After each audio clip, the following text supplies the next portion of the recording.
Okay, this is Haviva Ner David. She's a rabbi in Israel.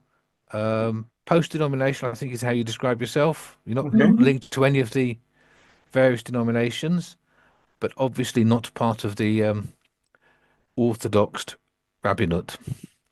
Uh, Right. Obviously an American, but you live on the kibbutz in the north of Israel. Very involved in standing together. I think Women Wage Peace and a number of other intercommunal interfaith groups across the whole of the north of Israel. In fact, across the whole of Israel. Um, I must admit, I've read a couple. I've read your two novels, I think, and I thought Oh, which I found really quite moving, especially the first one, Hope Valley, which I thought was a really good book and very well worth reading for anybody interested in this in what's going on. okay. Um, Very insightful. And again, I tend to share a lot of your, oh, not quite daily, but regular updates around the situation to people in the group, because I think they're very well worth reading. I can say about myself. I'll speak about myself. I like to speak from the I, but Yeah. yeah. So I'm a rabbi, a spiritual companion. I run a mikveh, which is a an immersion pool, a ritual immersion pool on my kibbutz. That's the only one in Israel that's open to anyone who wants to come to immerse. So you don't have to even be Jewish to do that. So, and I'm an author and I'm an activist. So that's me. So I'll talk about myself, and I want to answer whatever questions you have for me. So I'll just talk and then tell me if you want me to stop and ask questions or anything like that. Um, so I moved to Israel in my 20s and I'm now 56. So that was like 30 years ago from New York. I grew up in an Orthodox Jewish home in the suburbs of New York, of Manhattan. And I grew up in a Zionist home also. And my let's see, my father had two siblings. I mean, my father's still alive, his two siblings are not, and both of them moved to Israel. So, I mean, that's the kind of house I grew up in, and my mother has had three sisters, and one of them moved to Israel. So that was definitely, a value in our house growing up was, if you could move to Israel, move to Israel. And my schooling was all Zionist Orthodox schooling. Um, so when I finally did move to Israel in my 20s, I lived in Jerusalem for 13 years. I didn't come with my eyes totally closed to the situation, I mean, the Palestinian Jewish uh, conflict, or the Palestinian Israeli conflict. I mean, it depends. I'm not really sure how to say it because it's not, I mean, it's Palestinian Israel, but it's also, there are Palestinians who live in Israel, and so it's more complicated than that. Um, So I knew somewhat about it. I knew there was an occupation, and I came to Israel, planning to uh, to try to end the occupation. That was one of my activist goals. But I was really more involved in Jewish, like religious pluralism issues at first. So, I don't have to go into all of that, but I was very involved with that when I was living in Jerusalem. If you want to hear more about it, I can tell you more about it, but I could go on, for a long time about everything. And I was like marginally involved in issues of Arab-Jewish partnership, dialogue.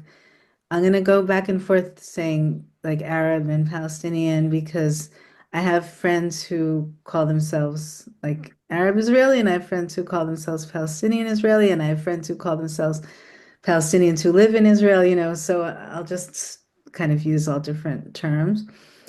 Um, so let's see. So like I sent my kids to something called Kids for Peace, which was a program. It still is a program, which when I lived in Jerusalem, where it was Palestinians from East Jerusalem and Jews from West Jerusalem, and getting the kids together.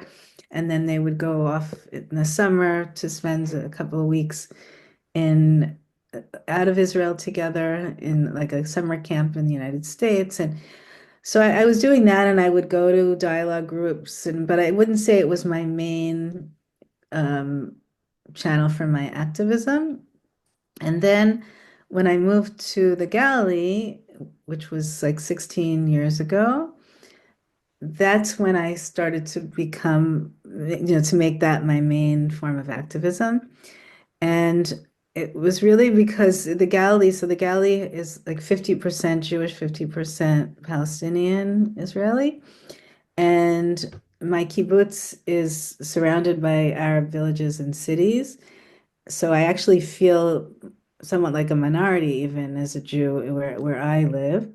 Um, and that was eye-opening to be. I grew up as a minority in the United States, and then moved to Israel and felt like a majority, part of the majority. And when I lived in Jerusalem, and then moving to the Galilee, all of a sudden I didn't anymore. And a lot of my friends, Palestinian Israeli friends, so I became friendly with. We decided to send our kids to a school. There's a chain of schools in Israel called the Hand in Hand schools, and they're Dulashani. They're bilingual Arabic Hebrew, and they're like 50-50, Arab Arabs and Jews, the kids, and all the classes are taught in both Hebrew and in Arabic. And they're wonderful schools, but that's not the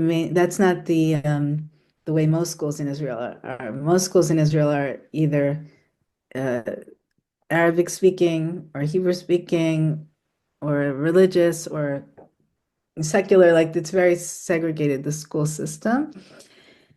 And somewhat out of choice. Like I teach English as kind of a side thing in Arabic speaking schools, like once a week after school.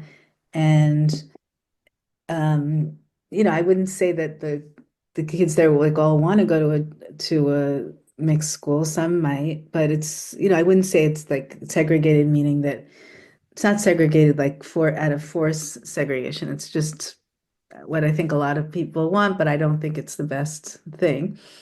So anyway, there's about, I think it's like 6 or 7, something like that, schools of these hand-in-hand schools, which actually that's if I want to be giving any like hopeful messages here. So I'll say that those schools, it started with one school. The one in the Galilee actually was the first one, and then the one in Jerusalem. There's one in Haifa. There's one in Jaffa. There's one in the it's called the Triangle. Anyway, so there's a bunch of them, but that's a system that's growing, I guess is what I want to say. So that's like a sign of a hopeful sign. And our school, actually, the one here up in the Galley, is hard to get into, actually. Like there's a waiting list. So that's also a good sign. So anyway, we decided to send our kids to that school. And I became very involved in that community, and I joined a group called a narrative, we call a narrative sharing group. And once a month we would hear a story of another person in the group. It was a mixed group of Palestinian Israelis, Jewish Israelis, and once a month, one person would be in the center and would tell their story. And I started to collect a lot of stories, and the way I put it is that I feel like when I was raised with the Zionist narrative, I was raised with that narrative, and I I would say that's only part of the story. I wouldn't say it's wrong. I wouldn't say it's there. I don't think there's. I didn't feel like I was being lied to, but I felt like I wasn't being told the whole story once I discovered the Palestinian narrative. Um, so that became that slowly that became my main source of activism, my main channel for activism. We At first it was just more like building community, friendships, hearing stories, and that's when I wrote this novel, Hope Valley, which is from it's switches points of view between the two protagonists. One is a Jewish Israeli woman and one is a Palestinian Israeli woman. They become friends and takes place. The front story takes place in the summer of 2000, right before the Second Intifada broke out. And there's a backstory in 1948 during the war of the 1948 war. I guess what's either called the Nakba or called the War of Independence. So that book came out of all of that. And then in 2014, in the summer of 2014, there was a what they call it was a war, like a small war between Gaza and Israel. But they call them missions. But there were missiles and bombs and and that was when I decided that I needed to get more like involved, not just in a like building community and friendships, but also politically to try to change, to try to make change. And this organization in English is called Standing Together, was formed, I think, a little bit before then. And it's a grassroots movement. It's not a political movement. It's a grassroots movement. I mean, it's political, but it's not a party. That's what I mean. It's not a political party. It's a grassroots movement with the the mission or the goal or the is it's partnership between Palestinian Israelis and Jewish Israelis. It's supposed to be completely equal partnership, and to make political change. So there's chapters all around the country, and our chapter is the Jezreel Valley Nazareth area chapter or circle, we call them actually. And we're very, very active. Like I just came right now from an evening lecture that we had about the costs of the economic costs of the war on the country. And there were two speakers, one Palestinian Israeli speaker, one Jewish Israeli speaker. It was really, really, really interesting. We have lectures, we have social kind of gatherings. So like I mean, for holidays, and now we're going into the holiday of Ramadan, and so we'll have obviously we always have a breakfast iftar thing together. Let's see what else. We do a lot of political. We do demonstrations all the time. We'll have one Friday after in midday. We're gonna have one. We were the first. Well, so first of all, I'll backtrack a little. So when this extremist government came into power, almost almost 2 years ago, I guess is what or is it 2 years ago already? We were No, two actually years. 2 years, yeah. So Standing Together, we're the first to have a big demonstration in Tel Aviv on a Saturday night, and it was huge. It was exciting. Tens of thousands of people, Arabs and Jews, marching through Tel Aviv, and um, I'll say even before the elections, we were out on the streets trying to get people to go out and vote. So we weren't allowed to tell them who to vote for, but you're not allowed to do that here. But we were allowed to just go out and say we want you to go out and vote, and we went mostly to Arab villages in the area because the that's 20% of the population, but their voting record is not, they don't have a high voting record. is that, I don't know if that's the term you use, but there's not a large percentage of people who go out to vote. So we were trying to encourage them to go out and vote. Um, and we were somewhat hopeful, but Hmm. yeah, the election day was very, very upsetting, especially because this party, the Otzma Yehudit, the I guess Jewish Power or something like that party, which they're like a racist fascist party. They won a lot of seats, so that was very, very upsetting, and that's what happened with Netanyahu was able to form a coalition with them and with the ultra-Orthodox party. So it became this extreme right-wing government politically and religiously. And um, and actually I mean, I'm not so politically savvy, but I know, I mean, when I speak to people in America, they don't understand as much our system, but you have the same system there, don't you? Like parliament, coalition, that kind of, yeah. Well, So, so they have a lot of power, even if they're not the majority of the population, and even if they didn't win by majority, these small parties are able to have all this power. So let's see. So when they went into power right away, we had this huge demonstration in Tel Aviv, and then the following week, this other movement, which then ended up becoming the kind of the face of the resistance demonstration movement, they had a huge demonstration, even bigger than ours, but more with more of a Jewish face to it. So ours was more of a partnership, and the symbol of this demonstration movement became the Israeli flag, which was very smart because it was saying like, we're taking back the flag, we're not trying to overthrow the country, we're patriotic, but we're actually the real patriots, and we're really true to our Declaration of Independence, and so it was smart, but it ended up alienating a lot of Arab people who Israeli citizens, but who don't really identify with the flag, which is a very Jewish symbol kind of flag.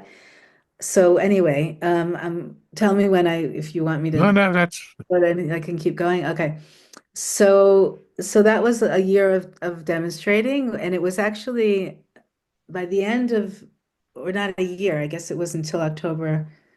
Yeah, so yeah, from I guess when they were sworn in, which I think was in maybe the beginning of January, something like I that. think they took power in December because I can remember the first inkling of the judicial December, reforms right. were in Yeah, yeah. January, and I was at the first demonstration here in February. We had demonstrations in this country as well, outside the embassy and elsewhere. Okay. So yeah, right, December, because I think I remember that now that, right, it was then I went somewhere and okay. So yeah, so December, so that whole time from December to October. Um, so as I said, like the demonstrations had this more of this like Israeli flag kind of face, but people started, like standing together. So we would go to the demonstrations with our standing together signs, which were in Arabic and in Hebrew, and with our messaging, um, uh, and against the occupation and against the nation state law, which something else, and whatever would be happening that week, like we'd make new signs in Arabic and Hebrew. And there's an organization called Looking the Occupation in the Eyes, and they have their signs against the occupation, the big what's the word? Sisma, like whatever one message of that organization is there can be no democracy with occupation, and we would also have signs like that. So those were the kind of messaging that people were bringing into the demonstrations to have like a different voice and message within the demonstration. And actually, by the time we were getting close to October, the demonstrations were becoming much more diverse, and they were the big ones, even at the big ones, but definitely in Haifa and the other ones that I would go to. But even in the ones in Tel Aviv, they were having many more Palestinian Israeli speakers, and people were speaking from the podium against the occupation and against the nation state law. It was very exciting, actually. Um, and we really were very hopeful. And then came October 7th and the attack, the Hamas attack. And that was a very hard time, obviously. But, if I'm speaking from the point of view of this solidarity, Palestinian, Israeli, or Jewish, Arab, or whatever you want to say, movements, the standing together as one of them. But as I said, whereas it was, as Leon said, I'm involved with something called Rabbis for Human Rights. Also, I'm involved with Spirit of the Galilee, which is a clergy interfaith group, Women Wage Peace. These are all groups and organizations that are fighting for equality and for an end to the conflict. And there's also, thank God I'm not in this organization, but it's a wonderful organization. The Bereaved Families Forum are people who lost uh, loved ones in the conflict on both sides. It's a wonderful, wonderful organization, but as they say, they're the only organization that doesn't want more members.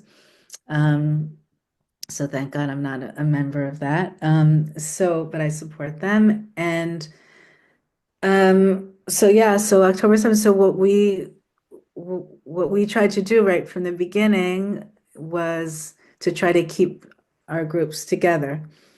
So right like that night, October 7th night, there was a big Zoom meeting of people from Standing Together and other organizations to to talk about how we can also like prevent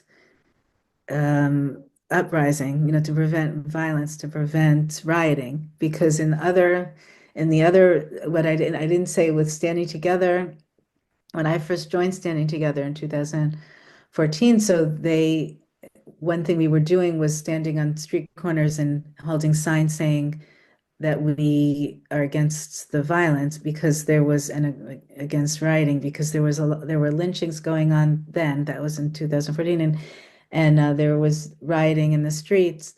So we wanted to prevent that from happening this time.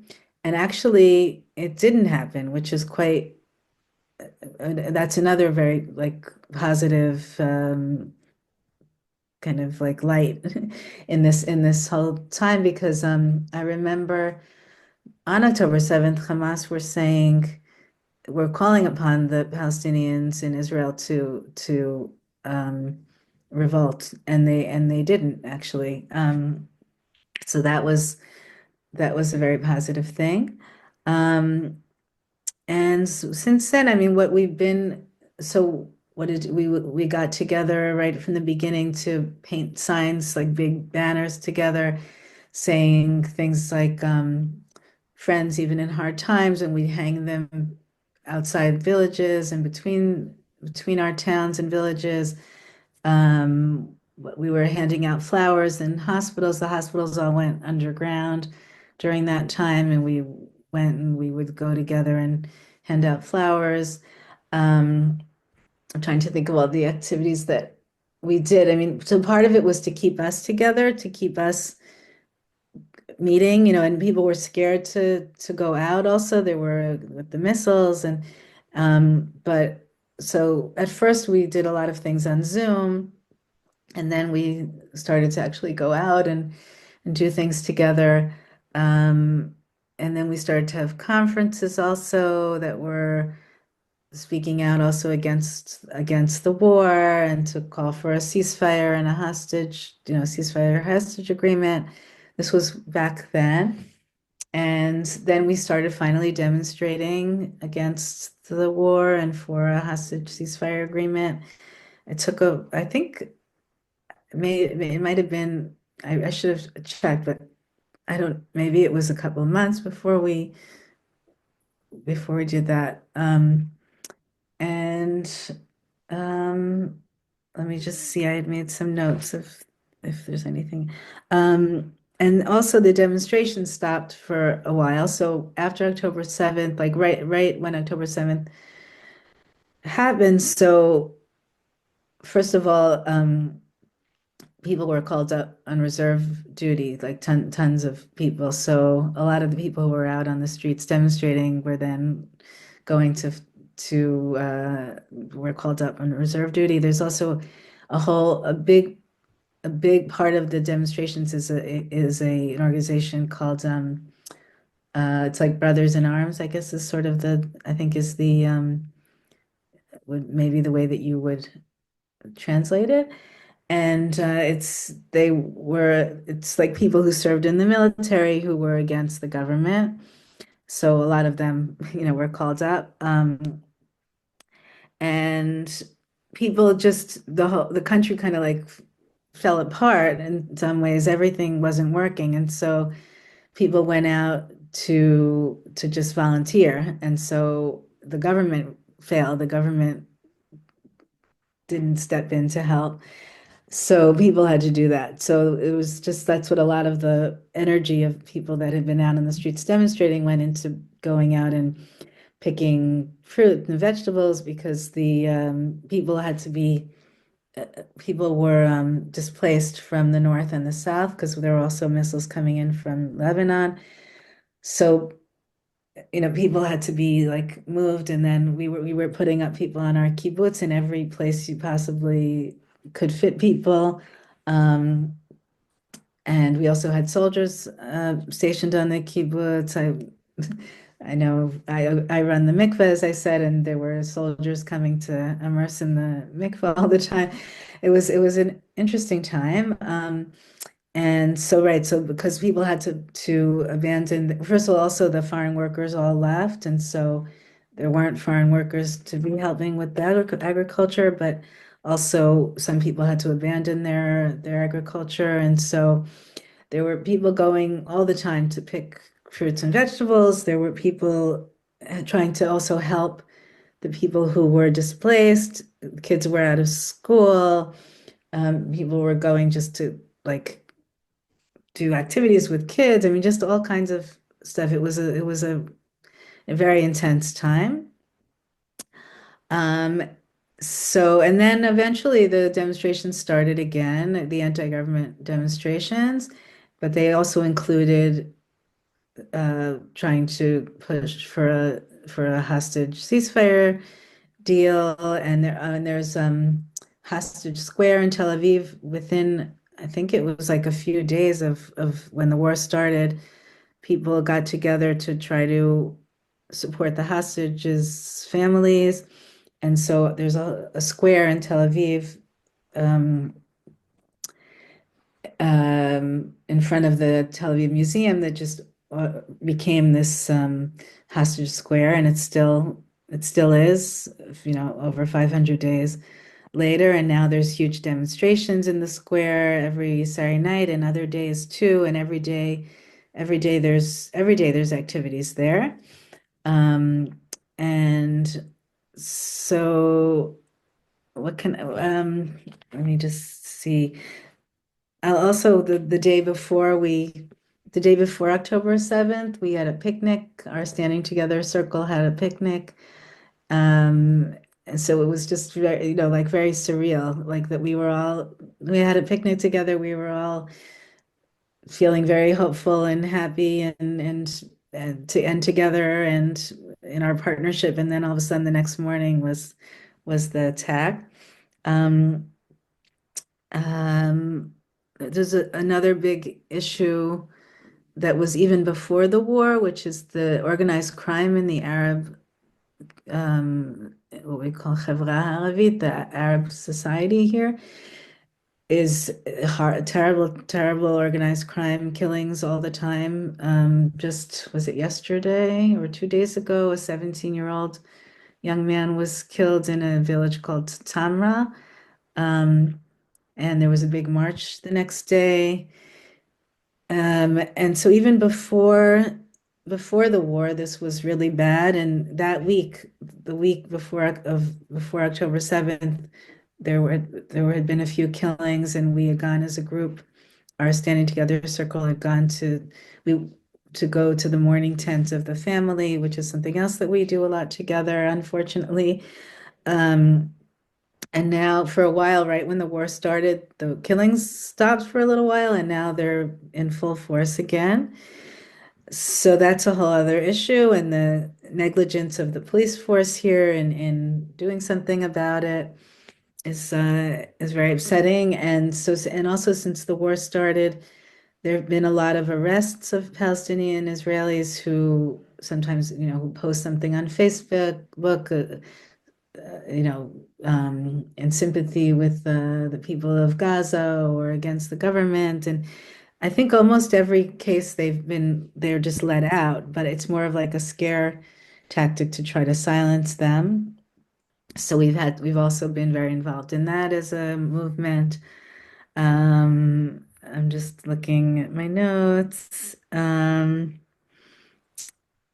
So I think like one thing that I just want to say, and maybe then I can take questions to end like on a hopeful note, maybe, or try to, is that like I think what I do see as the hope in this country is this grassroots movement, like not just this one, but all the grassroots movements. I think it's important to say that I don't think that our government really represents the country. It represents some people in the country for sure, and there is a move to the right in the country.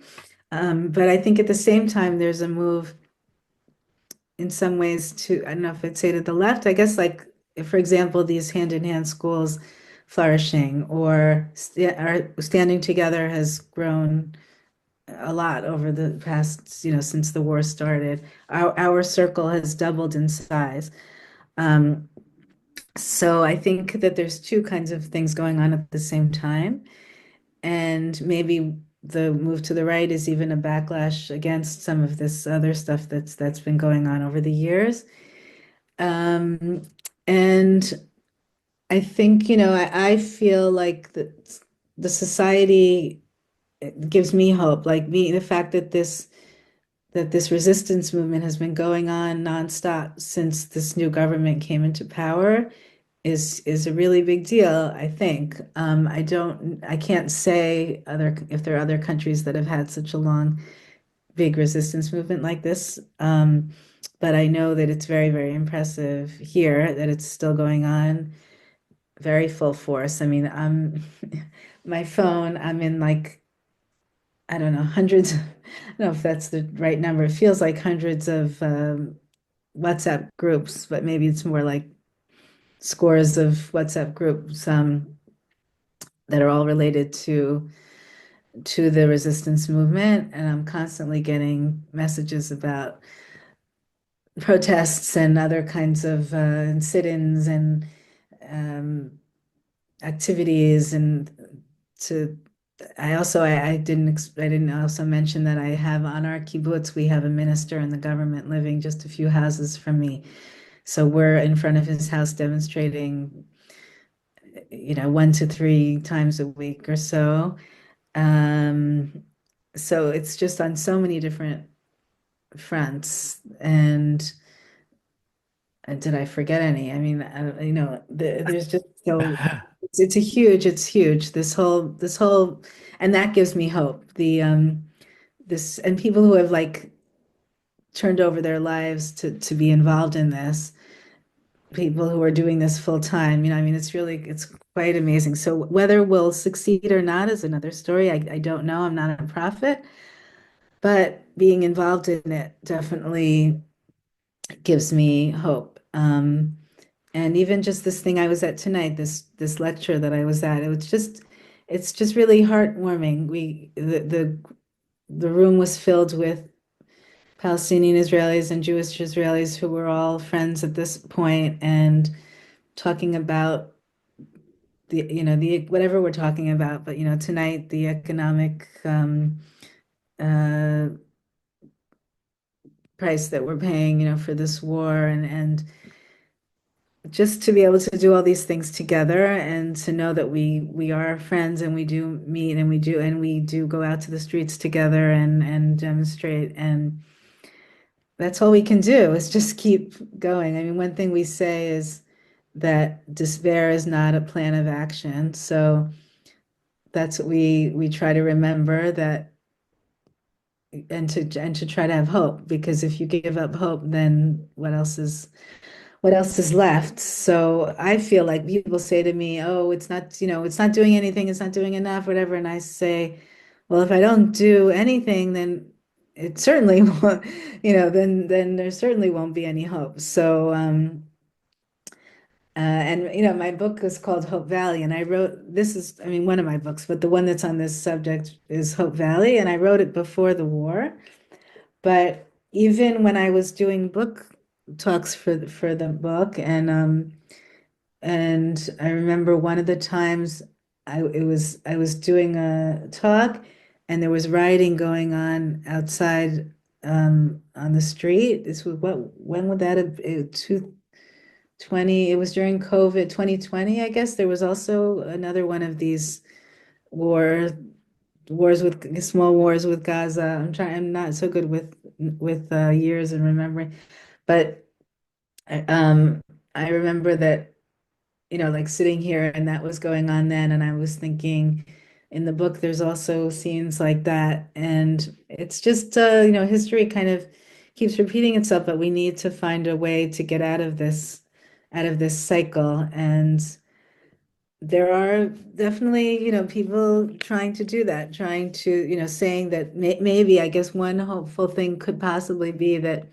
sometimes crisis can bring change, and maybe something that good that could come out of this horrible war is that maybe it'll be like such a low that we'll have to come up with some kind of solution, change.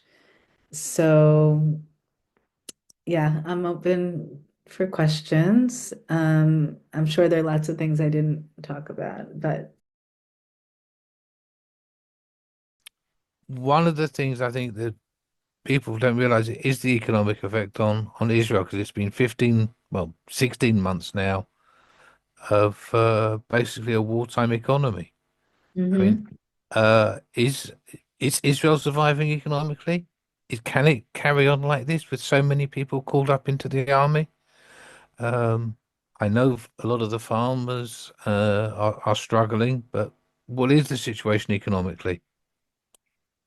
So I'm really not an economist, but I did just come from this lecture.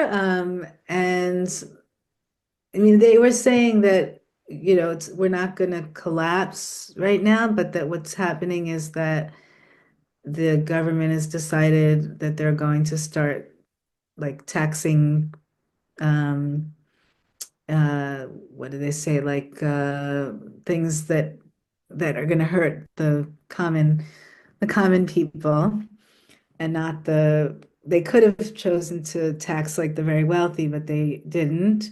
So that was one thing that they said. But yeah, I mean, we can't go on forever.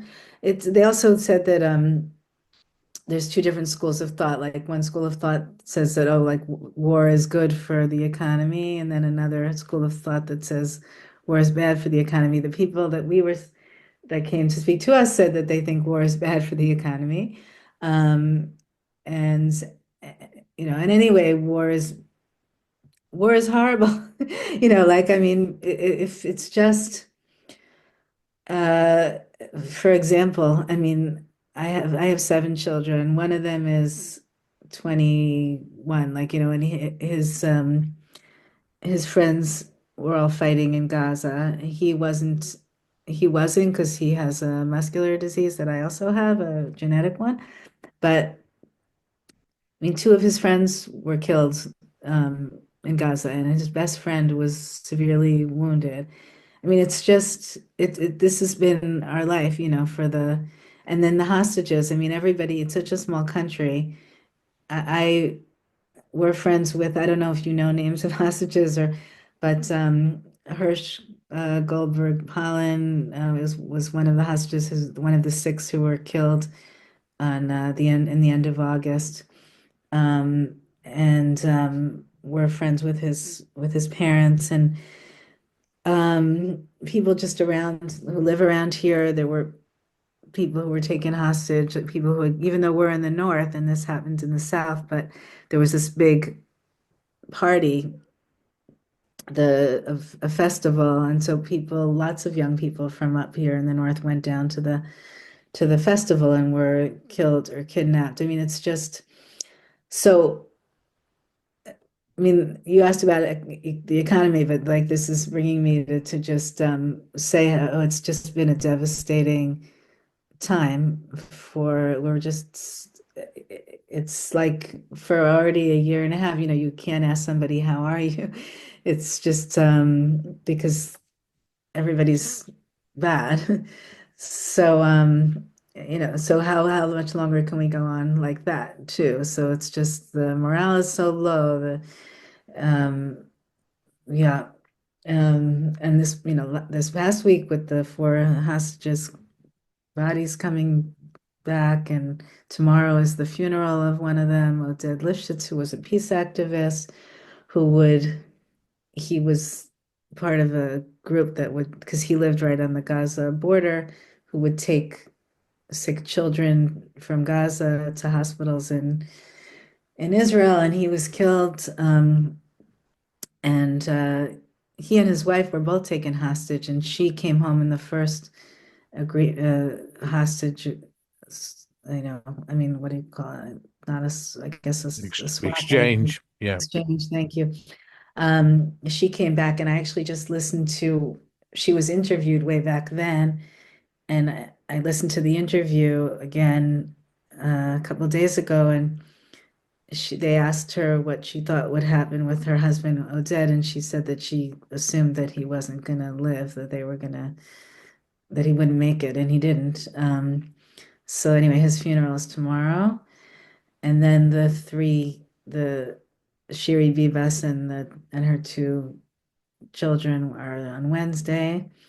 So it's just a very, very hard time. But on top of that, yes, the economy um, is uh, is not is not good. Um, yeah, I mean, Okay. people's businesses for sure. Like there were people who have been on reserve duty for months and months and months, and some of them just, have independent businesses. Some of them have lost their businesses. So yeah, so it's not a good thing that the war should. The best thing, like one thing they said tonight was, the best thing to do is to end the war. That will be the best thing for our economy.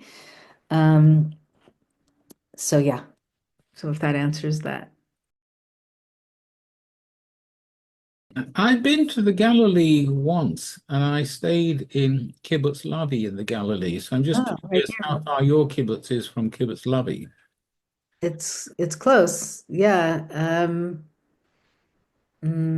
mean, not it's yeah, it's I'm not sure exactly, maybe in half an hour or something. There's people also who live on my kibbutz who grew up in kibbutz Levi too. And as a sort of supplemental question, you said that one of the members of your kibbutz is a minister in the government. So I know that some kibbutzes are sort of politically aligned with one part of the left-right spectrum. Is yours more mixed than that, or is it right aligned? Yeah, very good question. Thank you for that question. So our kibbutz is more of I guess the thing that unites it, or the ideology behind it is more of like a religious, like it's liberal Jewish. Hmm. So like our synagogue is egalitarian, men and women participate equally, and there's not a lot of religious kibbutzim that are liberal religious. There's like a handful of them. So this person got in on that, he grew up in the Masorti movement, which is the conserv I don't know. I mean, I think you call it Masorti in England. It's Yes, we do. the yeah. So he grew up in that movement, and he even lived on this kibbutz for a little bit when his father was running an educational center. His father was a rabbi. Um, so it was sort of like easy for him to get in, and he wasn't a politician then. He was an educator. And so then he became a politician and is quite right wing politically, and is getting more so by the minute. And he actually voted against the hostage ceasefire deal. He was one of 8 people on the cabinet who did, or so he so so we've been going out even more and demonstrating against him, in front of his house. But so yeah, so it's sometimes we say that like our kibbutz is liberal, like also politically. Like if you look at I don't know if there they have this, but here after elections, like you can go online and find what in each town in each Yeah, yeah. kibbutz, in each, how many people vote. So yes, our voting is definitely to the centrist liberal side. I mean, there are some people I know here who are quite right wing politically, but they're definitely not the majority. And so it does kind of stick out, that he lives here. But when you're interviewed for the kibbutz, they don't ask you what your political views are, because they'll ask you more like what your religious views are and if you're a community-oriented kind of person and all of that. But no, they don't ask your political views. So, but we kind of say though that he's like being kind of sheltered in this community because people here also say they believe in like pluralism, and so they don't want to make a whole fuss about it. I mean, the ones who demonstrate do. So we go and we demonstrate. We call ourselves the concerned neighbors of Amichai Shikli is his name. And we demonstrate, but we're not the majority of the people. Most people say or tell us that it's not proper, like it's not right that we're demonstrating in front of our neighbor's house. So that's something that is a controversial Mm. thing here on the kibbutz. But most people, if you ask them if they agree with his views, they would say no. But they just think that we shouldn't demonstrate in front of Precisely which party does he belong to? He's in the Likud. Is it in the Likud rather than one of the more extreme parties? Right, but what it seems that for the next election, from what the kind of things he's writing, it seems like he's preparing himself to move over out of Likud into one of those parties because I think also some people think that Likud maybe doesn't really have much of a chance after this. I don't know. It goes up and down depending on, I guess, Netanyahu's popularity but I think and the fact that he voted now against the hostage ceasefire agreement, which Likud was pushing for now. So he does seem to be going more toward Yeah. the like a Ben Gvir kind of approach. And there are some strange rules in Israeli politics, which means if somebody resigns from a party to join another party whilst they're a sitting member of the Knesset, they can be banned for standing for the second party at the next election. And there are some quite complicated rules around that, which is why some of the people will hang on to stay in a party even if they don't intend to stand for them. Until the next election. Yeah, yeah, Yes, we think that that's what he's trying to do. I mean, I don't know. I didn't ask him. He wouldn't tell me.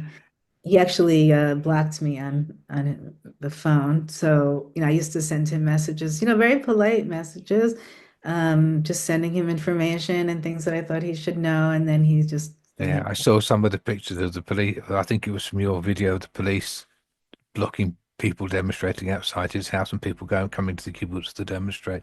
I've just right. actually checked on the map and I've just realised that the Hanatun is just up the road from where my cousins live on Kfar Chitim. Oh, Yeah. So I- there, yeah, I've got. I mean, I haven't been there, so I know the area reasonably well. welcome. You're welcome to come visit. You're all I, welcome to come I visit. am desperate to come back out to the back to Israel, but getting health insurance because of various problems is difficult, and especially while there's still more or less uh, we are told not to travel, which would negate most any medical insurance I have. I just wonder what your thoughts are that I mean in our excuse me, in our a lot of the campaigning organizations in this country which take the more pro-Palestinian side, they obviously tend to be quite critical, not just of the Israeli government, but also, people in Israel who they sort of characterize as being, you know, in lockstep with the government, if not just sort of like, not complicit's not the word, but kind of, they sort of by default go along with it. So I was just wondering, like, do you have any thoughts about like how, the outside, how people outside of Israel view Israelis, and do you worry about like, perceptions about how, maybe perhaps some of the average, British people or Europeans do when they see, because they're just seeing like, just scenes of destruction of Gaza and that. Do you worry about how it makes people view normal Israelis? Yes, absolutely. Which is one reason why I post on Facebook. I try to post things that so people can see another side of Israel. I mean, I only post things that I'm involved with. I don't, otherwise it could be a full-time job. I just, things that I do. But yes, and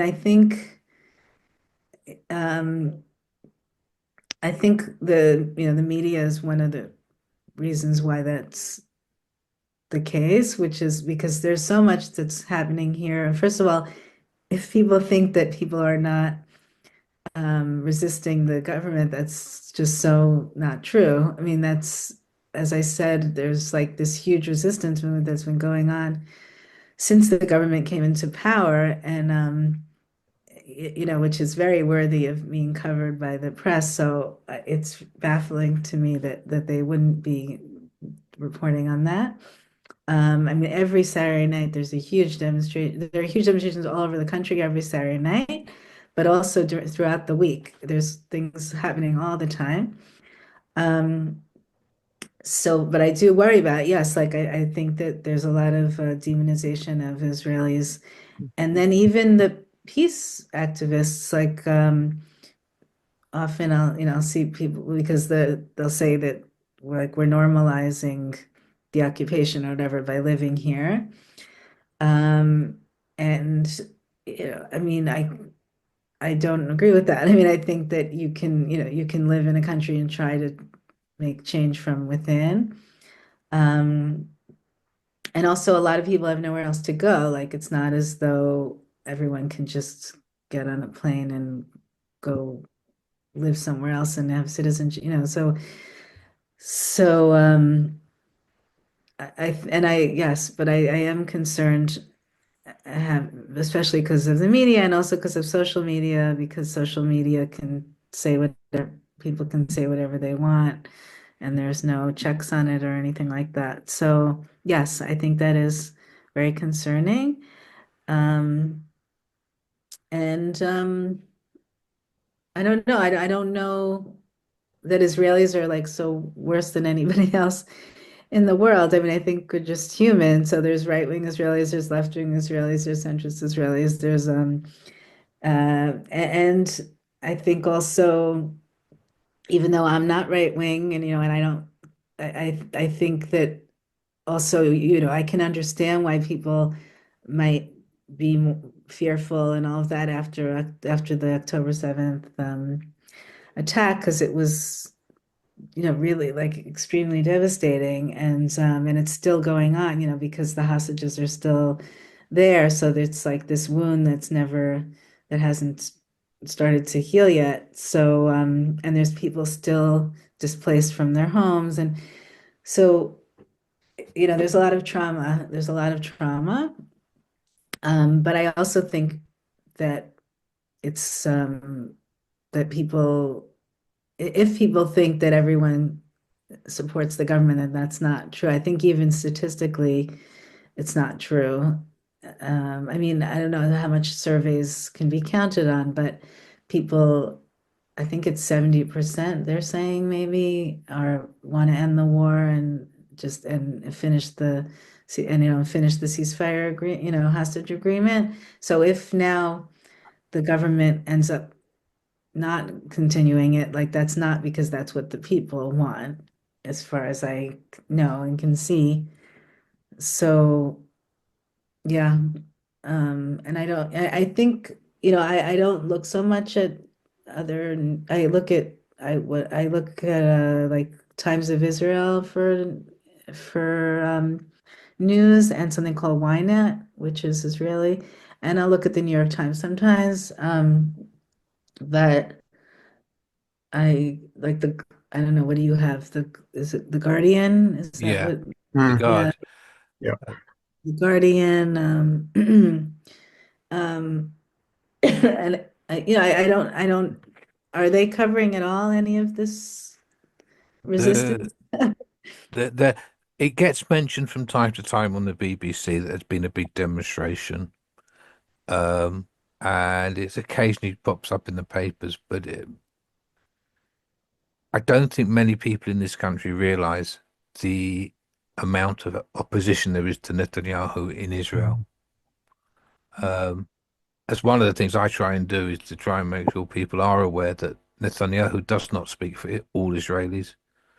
Um, Absolutely. Yeah, if you're talking about Netanyahu, wow. I mean, like people, uh, yeah, and the kind of people are very angry at Netanyahu. I mean, not everybody. Obviously, there are people who vote for him, there are people who like him, but wow, like so many people who even voted for him are so angry at him. I mean, there's this one woman, Einab Zengaukar, whose son Matan is a hostage, and she voted for him, and she's been voting for Likud all her life, and she is the like leader of this anti-Netanyahu uh, one stream of the demonstrations. And she's not the only one. But yeah, like I mean, there's a lot of anger focused on Netanyahu himself. Like some people say, like that even too much, that it's not fair. But if you come here to visit, I'll take you to a demonstration, or if you even go on my Facebook page. I mean, yeah, I, I don't do as much of that there. I mean, but like really, really angry at him. I mean, he abandoned everybody on October 7th, and he's keeps abandoning everybody again and again and again. And there's these trials going on where he's on trial right now. They came out with it was a film, a documentary, the BB Files. Um, it's, yeah, I mean, people, say, I think the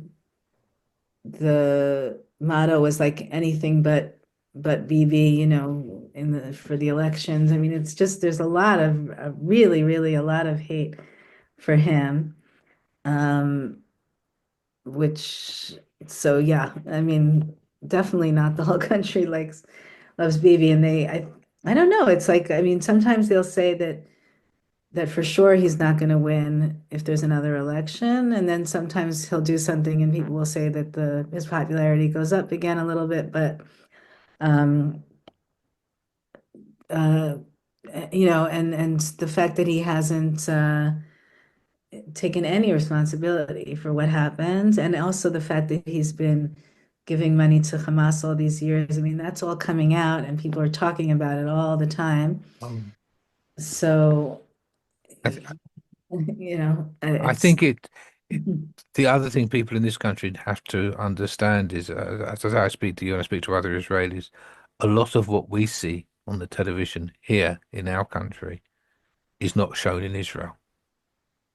Some of the devastation in Gaza was not shown during that time, and some of the effects. And so it's really hard sometimes, I understand, for Israelis to understand the effect of what's happening has on people in the West. Hmm. And it's hard for people in the West to, to try and understand how Israelis are not up in arms. Well, not up in arms, the wrong way of saying how Israelis are not protesting even harder about what's happening in Gaza. Because people, it's just it's two versions of what's actually happening. I think it's as I say, I mean, as far as news outlets, I mean, I read Haaretz quite regularly now, bits of Haaretz, Oh, and bits of Haaretz, I'm Times of sorry, I Israel. forgot to mention Haaretz. Yeah, Of course, yes. I mean, we get it delivered. Yeah, I was thinking what I do online, but yes, we get Haaretz I delivered. read now the English version. I get updates every day from them, and it just trying to keep up with it all. I just wish there was an equivalent Palestinian source I could log into. I don't know if you know of one that's worth reading to try and understand more from the Palestinian side. Um, Mm. I mean, do you think there is a chance that after this war, there is a proper ceasefire, it might lead to a longer term, uh, I'd hate to say, a longer term settlement, which would allow Palestine and Israel to live side by side in peace? Right. I mean, that's the hope. Mhm. That's what we want. And as I said, like that, if that would happen because of this war, like that would be one good thing. That, yes, that's the hope. Do I think it's gonna? I don't know. It's very scary. Like, I mean, I didn't even really talk about the occupation very much, but that's what's going on now in the West Bank, and this fear that that we're just going to end up, well, the ethnic cleansing in the West Bank, and that this government is pushing toward, maybe annexing eventually, and taking, that would be the nightmare, right? It would be that's what we would what would happen. And that Trump is pushing for that too, it seems like. So that's what's very scary. And that's what, when I started demonstrating against the war, was when I realized that was not, like, that the goal of the war was not um, to have a two-state solution. Like, when I realized that they were talking more about resettling Gaza and all that, that's when I was like, oh my gosh, this, we have to end this right away. It was a long time. It was, I guess it was only like a couple months into the war. Um, but yeah, so I forgot what your question was, but Yeah. oh, do I think so? I'm not a prophet. I don't know. I don't know, but that's the hope. The hope is that that's what will come of all of this. And somebody asked about the Egypt, Ethiopia. Yeah, I mean, if like the plan, right? The plan that they're pushing for, not the Trump plan, but the Arab countries plan, that would be good. That would be great, I think, right? For people to come in and try to help rehabilitate Gaza, um, and create a Palestinian state. I mean, that's that's what we want. Um, Hmm. But yeah. no, it's it's a very long and complicated situation. I just hope. I was just as we were talking, I remember 2 years ago, as I say, when there was the judicial reform, there were lots of demonstrations here in the UK, and I was going down to some of them in London. And when I made my own banner, I don't know if you can read that. I've got thing. I'll just take off. No security with occupation, no peace with. Yeah, Yeah, yeah, and that's, we say that they're right, that comes up in Israel, yeah, Israel won't wait yeah. unless Israel is, there won't be any peace for No peace. Israel Yeah, if there's no freedom for Palestinians. There won't be security for Israel unless there's freedom for Palestinians, something like that. it Yeah. just says yeah. It just said אין שלום עם כיבוש, אין שלום, אין ביטחון עם כיבוש, אין שלום עם כיבוש, אין דמוקרטיה עם כיבוש. There's no security with the occupation. There's no peace with the occupation. There's no democracy with the occupation. Exactly. It's funny, I was roundly told off by a couple of Israelis at the demonstration. Then all the speakers actually sort of more or less agreed with what I with the placard. Uh, but that was 2 years ago now, April in 23. I was down for that particular demonstration. But it's really hard to think how we can fight the Netanyahu government for the sake of Israel more than anything, and for the sake of Palestine. Yeah, I don't know. We keep saying, oh, it's gonna fall now. The government's gonna fall, over this or that, over the draft of the ultra Orthodox, because that's a whole other issue so Netanyahu, when he formed his coalition, so he promised, the ultra Orthodox that that he'll continue the non-draft, the whole population, the whole ultra Orthodox population doesn't serve in the army. And that law was coming up for renewal now, and so he promised them that he would continue that, that status quo. But we have this war going on for over a year, and this whole population is not serving, and other people are very resentful that they've been serving all this time and they haven't, and so that's a huge issue. And so we're like, oh, maybe the government is going to fall over that, but it hasn't. Maybe the government was going to fall over the budget. Maybe it was going to fall over the hostage ceasefire agreement because Ben Gvir left the government over that. But the government is still standing. I think he still supports them in votes, but he won't. He's not actually in the government. He'll support them in votes as needed. Wonderful. It's a very messy situation. Thank you very much, Haviva, for giving up so much of your evening to speak to us. We really do appreciate it. As I say, once we tidy the video up, and we'll put it up on our website. To say that I was asking a question: how can the Horn of Africa be able to help in such issues? And I think you were giving a brief answer, but at the same time, I struggle to think that anybody would think that any war is good. You were saying earlier on that some people would think war is good. I don't think personally. I think that humanity needs to, to really have back kindness and empathy. And I don't think that personally, as a person, as when I think any country, 186 countries or whatever, I don't think that someone trying to convince anybody around the world that that kind of that war is good.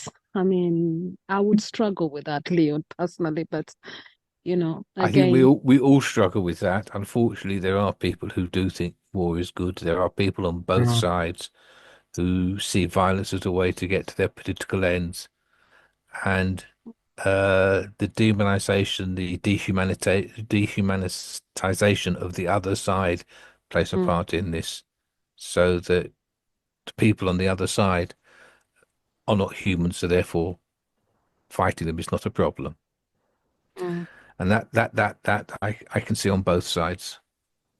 Yeah, I mean that's an important point, is that I didn't say, I don't think, which is that the way that I look at it, and there's not just me, is that it's not like Palestinians against the Israelis, or it's the like extremists against the people who just want to live a normal life, and somehow, even though Hamas and like Netanyahu seem to be fighting each other, in some ways they like feed into each other, and they help each other in some ways too, and we're all kind of stuck in between. all of the people who are just sort of like pawns in the system, it feels like. But there's, like people who believe in who, like you said, Juliet, right? Is that your name, Juliet? That, Yes, yeah. like who, right? Who wants war? Who wants to be? But I guess it feels like the powers, like the people who aren't even the ones fighting, are the ones who want the war. You have like Netanyahu and his whatever his he has one son living in Miami and who's not fighting in the war and in the army and and then you have Hamas leaders sitting in Qatar and so it's yeah, and then all the other people are being killed and it's very upsetting. So I agree with you. Like who would want war who cares about life, right? But does But Egypt and Qatar and Saudi um, intervene in these issues, and how best is this negotiations happening, or nothing? how fast is it happening? Is that what you asked? Yeah, is the interventions happening, you know? How is it? I mean, they are talking about it. I don't know. Does anyone here know? I mean, I I have an idea that they are trying to put together some sort of plan to Mhm, counter what Trump has suggested or exactly. Mm-hmm, demanded happens, mm-hmm. because I don't think Saudi, Jordan, Egypt, Qatar Qatar. uh, want anything to do with the Trump plan. Um, Oh God. and so they're trying to put something together. I was involved in a conference in well, just last month now, when we were talking about a possible Arab force, a combined Arab force, which would come and help provide security for in the Gaza, and if the IDF withdraw and also Hamas lay down their weapons. Um, but it's it's trying to get everybody to agree to stop the fighting. And you see today there's still people in Hamas. I don't know if you've read Gershon Baskin's comments today, that the people inside the Hamas leadership inside Gaza are now not really talking to the leadership outside Gaza, and the leadership inside Gaza still want to carry on fighting. They still want to carry on ruling Gaza. It's really, and the whole situation is getting so complicated. And Netanyahu, I think, is quite happy to keep it complicated and keep dividing and ruling between different people. Netanyahu and the rest of his government. Netanyahu, especially, I think, just doesn't really care. He only cares about Netanyahu. That's my opinion. Yeah, no, that's what most people say is that he just wants to keep power, and that's all he's. I mean, I was just at a demonstration Saturday night in Haifa, and someone spoke, and she you can apparently go online and see the prime minister's office, like all the meetings that he had at different times, Yeah, and like the first thing he did when the attack of October 7th was like call a meeting of his political advisors, like of what he should do to save himself, instead of worrying about the people who were who were on the border being killed. So that's Netanyahu. yeah. Anyway, thank you very, very much, Haviva. It's been a Okay. really interesting evening. We will be sharing it, and I certainly will be keeping in contact with you to see how things go. And and please keep keeping us updated on with your wonderful updates. They're one of the reasons I keep going, because I hear from people like you and other people that it's the important work that you do, and I think we over here need to be able to start getting behind people like you, like Standing Together, like Women Wage Peace, and all the various other different groups in Israel and in Palestine who are fighting to give people something to live for rather than just to die for.